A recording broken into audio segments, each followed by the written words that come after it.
When the HOA tried to secretly bulldoze the workshop I built with my father, they thought I'd just watch it happen. But when they cut my power, trespassed, and brought construction crews to my yard, I showed them what real payback looks like in small-town America. In a small suburb outside Phoenix, Arizona, my workshop wasn't just a shed. It was the last piece of work I ever built with my father before he passed. Inside those steel walls were his tools, blueprints, and the wooden bench where we fixed everything from lawnmowers to motorcycles.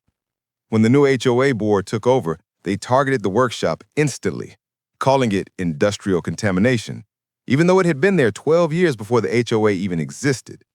First came the warnings, then the fines, then letters stuffed in my mailbox with threats of forced removal.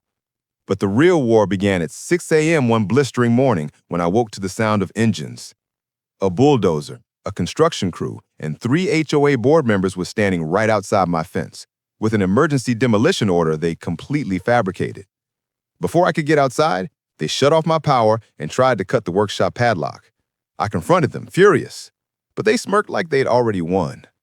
So I disappeared inside for 5 minutes and came back with something they didn't expect. My workshop was wired into a backup generator that connected to a grid monitor my father designed. When I flipped that switch, every rancher, biker, mechanic, and neighbor who ever used my workshop got an alert. Within minutes, trucks rolled in from every direction, engines roaring like a stampede. 20 people surrounded the bulldozer, blocking it in.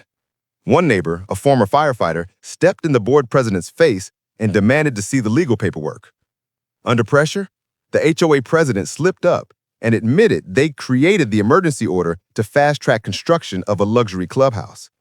The moment that lie hit the air, the crowd erupted. I called the county inspector, and when he arrived, he took one look at the fake paperwork and ordered the bulldozer crew to stand down immediately. The HOA president tried to walk away, but the inspector chased him down and pulled him back by the arm. A formal investigation began on the spot, and by sunset, the HOA's authority was suspended, their office locked, and all demolition projects frozen. 2 weeks later, the entire board was removed for fraud, trespassing, and property interference.